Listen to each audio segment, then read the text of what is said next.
Dozens of children got to bait and cast a line today in Lexington at Jacobson Park as part of Camp Heroes youth fishing event. Yeah, it was in partnership with the Lexington Leadership Foundation's Urban Impact Summer Camp. WKYT's Mariah Conjito shares why this event, or how this event rather, came about.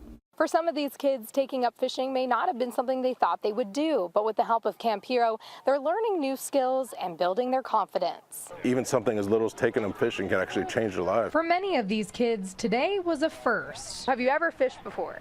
No. But they didn't let that stop them. Once they had their fishing rods in hand, it was time to hit the lake. When they are exposed to these different opportunities outside of the context they're used to, you see that they grow in resilience, they grow in self-confidence, they feel a lot better about what they are able to do. Urban Impact Lexington works with at-risk youth who are facing a variety of challenges in their home life. We just want to help them grow as the leaders that they can be in their neighborhood. That's also Camp Hero's intention. The nonprofit aims to primarily help veterans and first responders heal by way of experiences.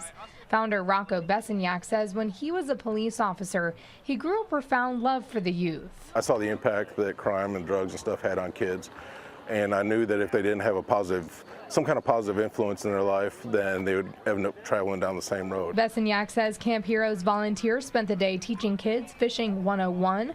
Urban Impact leaders say stuff like this is so important in these kids' lives. They get to be surrounded by positive role models and see that they can dream big. We can tap into the leadership potential of young people using athletics, academics, and arts. I wanted to work with my teammates, work as a team and communicate better. Even if they don't catch a fish, they say they're grateful for the opportunity to get outside and have fun with their friends. I think that's really sweet and kind. Each of the kids gets to go home with their fishing rod and a tackle box with the hopes that they'll go out and fish again. If you want more information about Camp Hero and the various programs that they have, you can find that in this story on the WKYT News app. In Lexington, Mariah Conjito, WKYT.